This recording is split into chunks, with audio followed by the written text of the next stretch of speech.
I mean, the thing is that Mikey is just like a serious beast, and his attitude going into anything, even when it's huge, you're like your mind doesn't even like grasp it for a second. You're like, yeah, just casually gonna go do that, huh? Like, yeah.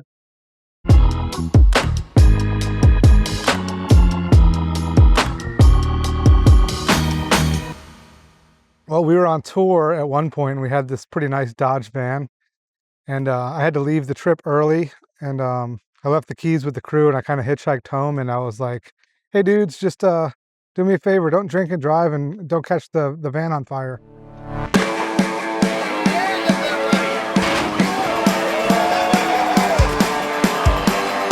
So yeah, after the team caught the tour van on fire, we were left without a vehicle, and after some searching on Craigslist, we found this flat black painted school bus, and we went and picked it up.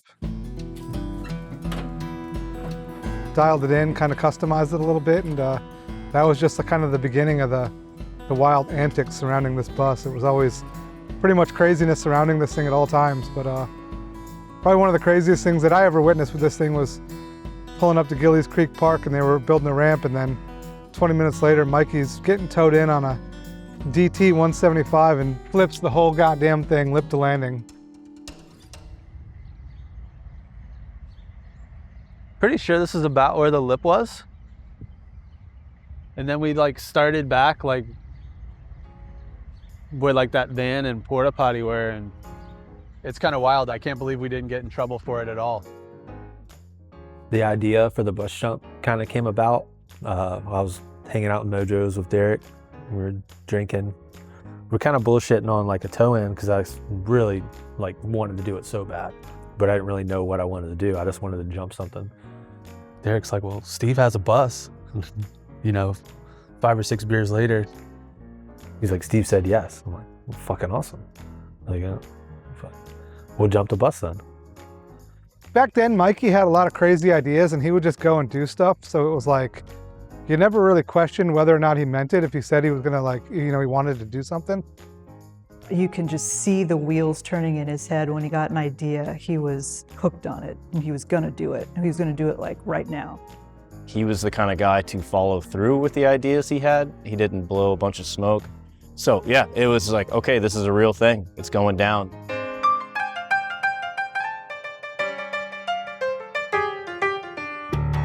I get a phone call at like 7:15 in the morning from Puck.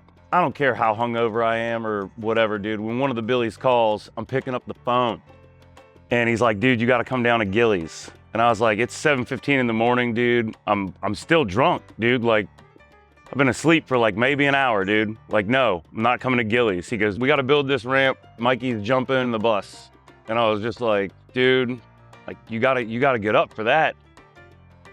We loaded a bunch of wood up and just all took it to Gillies. Straight up, no permission or anything, just built a big old jump, you know, around a school bus. It was a Sunday morning. I knew that because it was a race day at the track. And there were kids in their uniforms on their race bikes watching. The racetrack was doing cool stuff. It was a Sunday, so all the church people were out. And there's a big field in between the church and the BMX track. And that's where I see like Evan, Crescent, Bert. They've got a lip fashioned up. They're just kind of waving me over like, hey, come on over. And they're like, I just pull right up to the front of the bus to the back side of the lip. So like the lip is like right at the windshield. Yeah, you get down there and there's just like 9 dudes in a field with a bus. It's like, all right, like, so yeah, we're doing this. Like, we're just gonna leave it here. And then they just scramble. They've got like, I'll say it's like a 8-foot wide, like 16-foot long, like landing. That in like 5 minutes, they have it just all shaped up, like raising like an Amish barn. They're like, ah, zip, zip, zip. Didn't really think about the length of the bus or the height of the bus or anything. I just kind of was like, I think the lip needs to be like 7 foot tall. We kind of went off like feel with a lot of it. I don't think we measured a lot of stuff. All of us were alley cats, man. Like every ramp up until then was trash and pallets. This was like, all right, new wooden screws. How do we do this? You know Evan, Mr. Improvise. It was sort of a perfect storm of people that made it all come together. We were all people who were ready to kind of I don't know, for lack of a better term, renegade, a stunt like that. And it didn't seem out of the ordinary.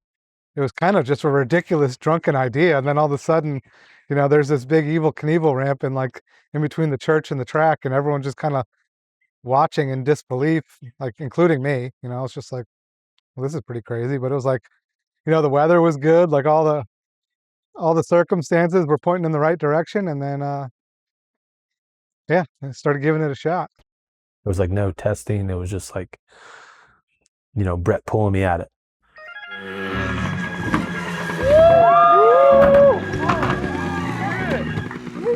Like the whole time we're building the ramp, you're just like, so like, how's he getting to this thing? Like, oh, we're gonna use this like 70s enduro bike and just tow him through the freaking gravel driveway, dude. Like, we were looking for something that was like, you know, had a speedometer, and then that's when Brett came into play. Well, Brett's got this running, you know, this badass fucking Karate Kid dirt bike. It's the same bike Rambo's on in that scene, you know, in First Blood. He's just ripping down with no helmet, look on it, and chased by the cops. I told him, I was like, I think 25 miles an hour would be a good guess for like the first go. And he's like, yeah, all right.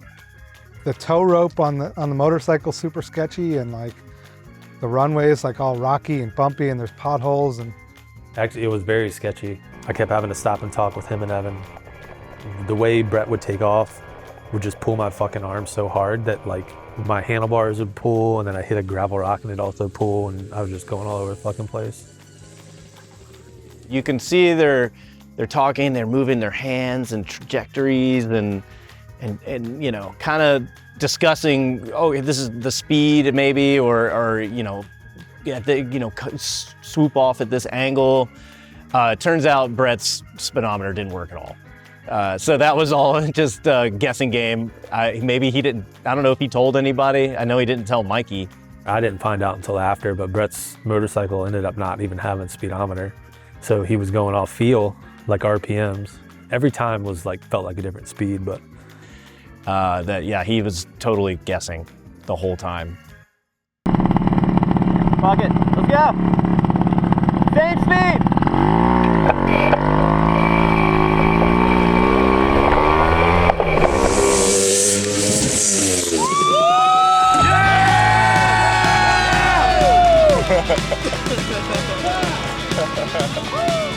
everyone in the park is just like, yeah, like cheering as if they're at like some like world-class stunt show that they just stumbled across in like a county fair or something.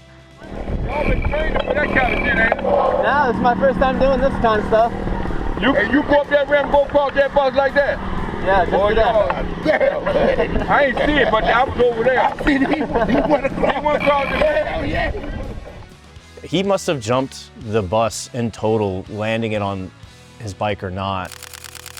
I would say a 10, if I just had to guess. I think there was the first one where I was like, oh shit, he's dead.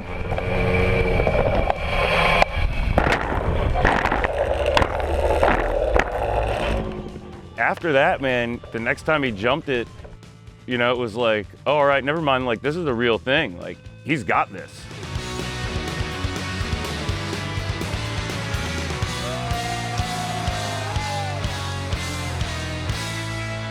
The only time that I got like intimidated by any of that was like when the ramp broke.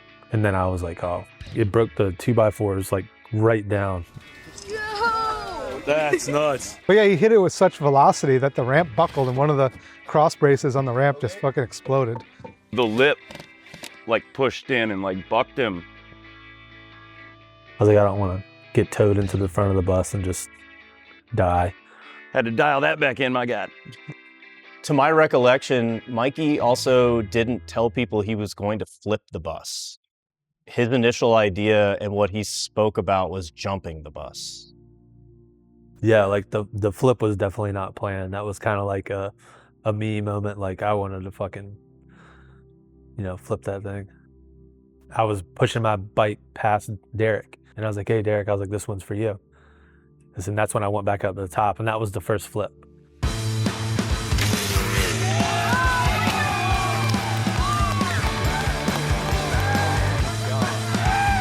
And that's when everybody knew, okay, I guess he's flipping the bus.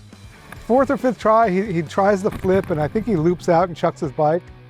And I think like after the fourth or fifth like time falling hard on the flip, like I wasn't sure how everything was gonna end.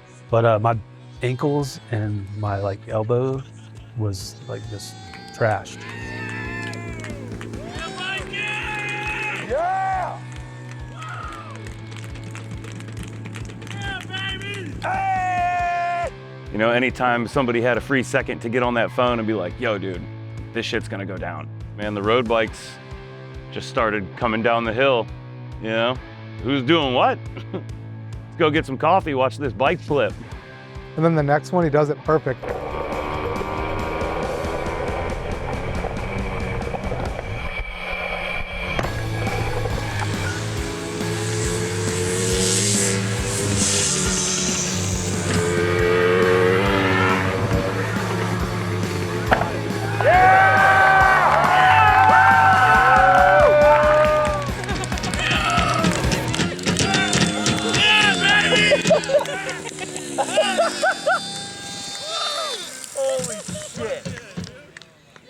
As soon as the flip went down, dude, like the whole freaking park lit up. Like that was, it was just an incredible day, man, where just everybody was just down to just watch some cool shit.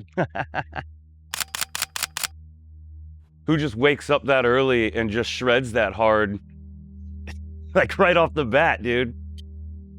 It really couldn't have gone any better, I think. You know, that was serious business to be in the air over that bus, getting towed in and doing a backflip. I mean, it went perfect, and it's really fun to kind of watch that footage and remember just how cool it all was. Very quickly, it felt like the ramps were then taken down. Crandall drove the bus out. We all went about our days. I think I drove by the park later that day and just looked over and laughed.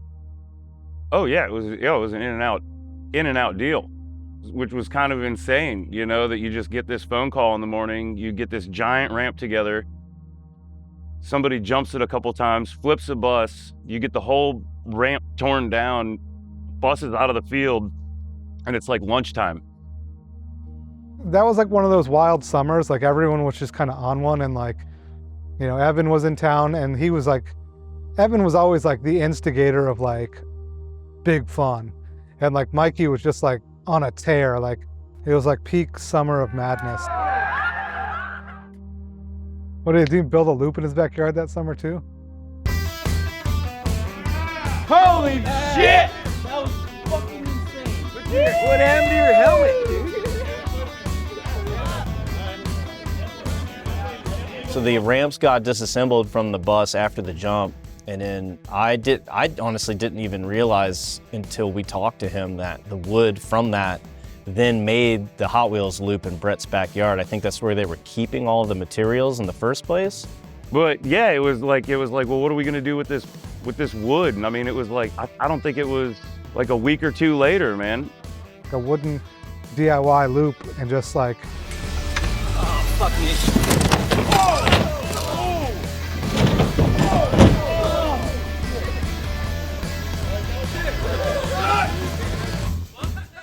I'm not sure if like we just didn't have enough wood left over from the bus flip or what, man, but that loop definitely wasn't stable. There was like 5 or 6 people like making sure the damn thing didn't just snap in half, man. That was a real half-assed job of a loop.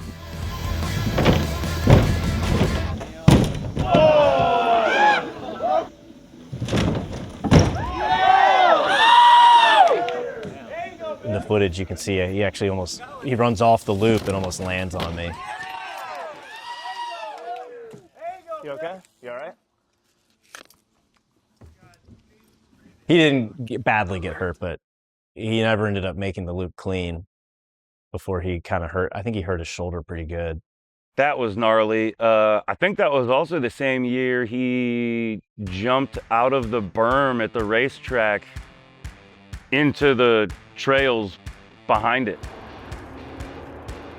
which was like 30 feet, step down to the left, and like total blind go at it. Like, no, you can't see anything. You just like, I think you like put like a lighter or something at the top of the berm so he knew where to take off.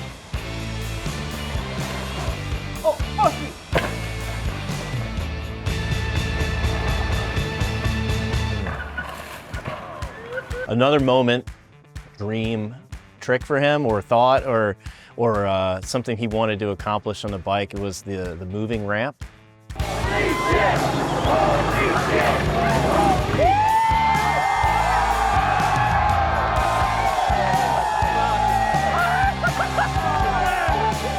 Which was just absolutely insane as well. And there is footage of that out there. Doing who knows what else.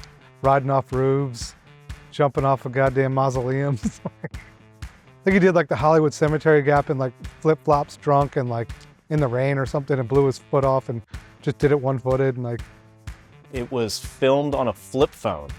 Our buddy Jay, who was with him at the time, happened to get his phone out in time. But yeah, flip phone footage in the rain, I think. I think it was kind of rainy that day. It wasn't like a planned thing. It was like we went there and I was like, yeah. I was like, this looks fucking fun. I was like, we gotta go over it. In the footage, you can hear him yell, not really yell, but react to his foot coming off the pedal just before it was time to bunny hop. And he made it perfect. That's Mikey. Oh, fuck.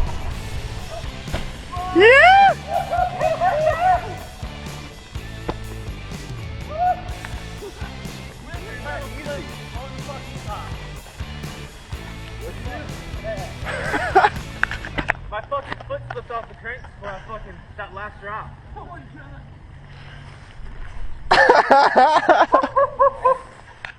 my God. And that's one thing to note about Mikey. It was never, he didn't do it because it was going to get filmed. He wanted to do it just to feel that sensation or to do it for himself. It was never about like, he never contacted anyone during any of these events to, hey, will you please come here and film? I want to do this. He was just gonna do it.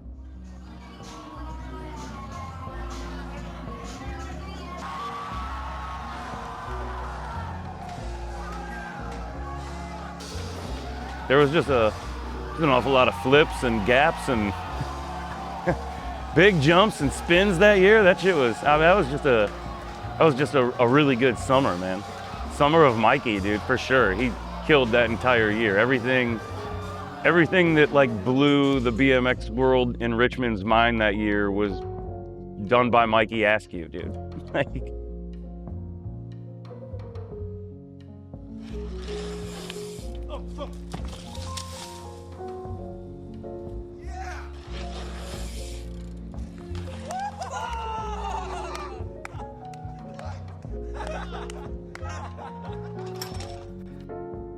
That was fucking awesome. Yeah, dude. I feel like he may or may not agree. Maybe this is an outsider's perspective, but Mikey's sort of on the edge, but very comfortable there.